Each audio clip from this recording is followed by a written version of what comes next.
ये कहानी ममता की है।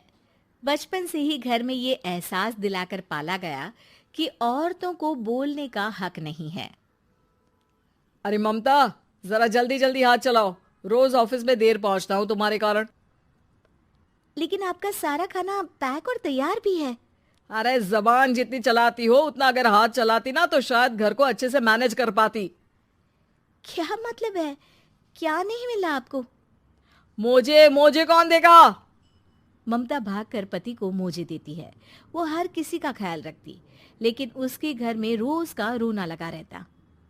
अरे माँ, आज स्कूल में टीचर ने मुझे फीस के लिए डांटा।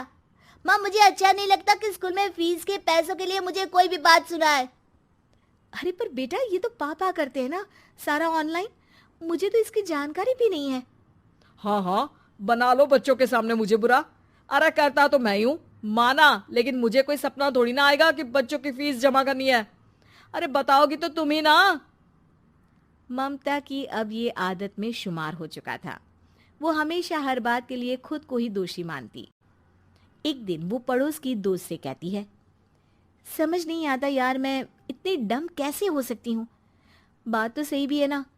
अब पति बेचारा नौकरी करे, पैसे कमाए, या फिर ये देखे कि बच्चों की फीस का वक्त है। क्या करूँ यार। पता नहीं, मेरे पति तो सारा काम खुद ही करते हैं। वो तो कहते हैं कि तुम थक जाती होगी, सारा दिन घर बाहर बच्चे। तो अच्छा, ऐसे भी पति होते हैं क्या? अरे क्या बात कर रही है? भाई साहब कभी तुझे किसी बात के लिए सुनाते नहीं? किसने कहा नहीं सुनाते? अरे ये पति चीज ही ऐसी होती है कि बिना पत्नी को सुनाए उन्हें चैन की नींद कहाँ आती है। तो तू भी परेशान रहती होगी कि कैसे, क्या, कब भूल गई। अरे वो तो मुझे बस इस बात के लिए ताना देते हैं कि मैं वक्त पर खाना क्यों नहीं खाती या पार्लर जाकर अपनी साज सज्जा क्यों नहीं करवाती। पड़ोसन बोल ही रही होती है कि ममता के बेटे की आवाज आती है। अरे माँ, क्या हो गया? लग नहीं रहा कि आज आप मुझे पानी भी देगी। अरे कब से खाने के लिए वेट कर रहा हूँ। अरे यार, मैं चलती हूँ। बेटा खाने के लिए वेट कर रहा है, मैंने उसे खाना भी नहीं दिया। अरे 12वीं में पहुंच चुका है तुम्हारा बेटा, उसे बोलो खुद पानी लिया करे। मैंने तो अपने बच्चों को काम करना सिखाया है। अरे यार, खुद की भी तो कोई लाइफ है। माना जब नहीं कर सकते थे तो किया, लेकिन अब इतने बड़े बच्चों की हर बात मानेंगे तो मुश्किल तो अपने को ही होगी। ममता को पड़ोसन की बात में दम तो लगता है, लेकिन करे क्या, आदत भी तो खुद ही ने डाली थी। ममता घर जाती है कि तभी बेटी आ जाती है। माँ, परसों मुझे एक शादी में जाना है। तेरी वो जो लाल वाली साड़ी है ना, उसे दे देना। मैं आज जाकर टेलर को दे दूंगी, वो उस साड़ी से सूट बना देगा। अरे नहीं नहीं तारा, वो मेरी माँ ने मुझे दी थी और उस साड़ी से मेरी काफ़ी भावनाएं जुड़ी हैं। तुमको ना मैं दूसरी साड़ी दे दूंगी। ओके, कोई बात नहीं, लेकिन आज दे ही देना पक्का। तारा माँ की साड़ी से सूट बनवाकर पार्टी में जाती है, लेकिन जब वो पार्टी से लौटती है, क्या है, मैं तो समझ ही नहीं पा रही हूँ। अरे जब वो साड़ी मांगी थी तो ये छल्ली सी साड़ी क्यों दे दी? मैं ही पागल थी जो इस साड़ी का सूट बनवा लिया मैंने। माँ, जानती भी हो कि कॉलेज में मेरी कितनी हंसी उड़ी। तभी वहां ममता का पति सुनील आ जाता है। अरे गवार औरत, जब बेटी साड़ी मांग रही थी तो दे देती ना। अरे पापा, इनके तो इमोशंस जुड़े थे उस साड़ी से। ममता इतने सब के बाद भी कुछ नहीं बोलती। मेरी बेटी की बेइज्जती हो गई, मैं बिल्कुल बर्दाश्त नहीं कर सकता ये। मैं नहीं चाहता कि मेरी बेटी से कोई भी ज्यादा सुंदर लगे पूरे कॉलेज में। जी, वो पढ़ने में तारा बिल्कुल अच्छी नहीं है, उसकी पढ़ाई पर आप ध्यान दीजिए ना। अच्छा, अब तुम मुझे बताओगी कि मुझे किस पर ध्यान देना और किस पर नहीं। रमेश जैसा ही ये वाक्य पूरा करता है, ममता की बेटी और पति उस पर जोर जोर से हंसते हैं। अरे ठीक है ना, पता ही नहीं चला कि कैसे वक्त इतना बीत गया। अरे कैसे पता चलेगा माँ, हम लोगों के पीछे जो तू बैताल की तरह चिपकी रहती थी, तुझे कैसे वक्त का पता चलता।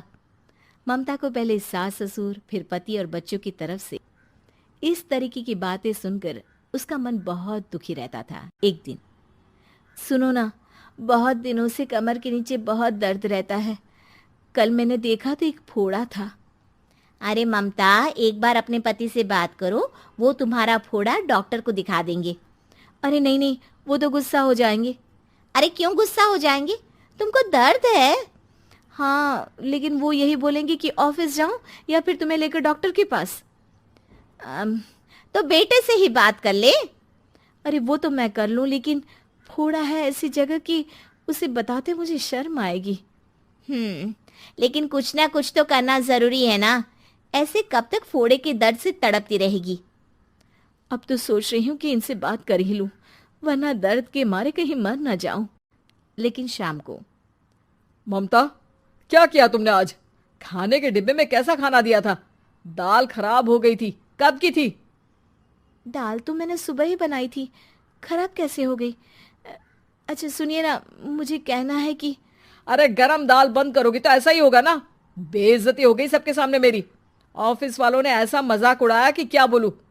कल से ठीक से खाना देना है तो देना, वरना खाना देना बंद कर देना। बाहर खा लूंगा मैं।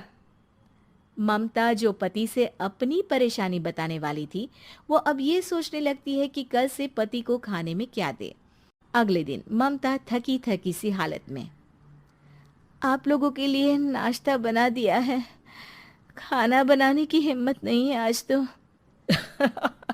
रात भर सोकर थक गई है ना, इसीलिए तो खाना नहीं बना सकती।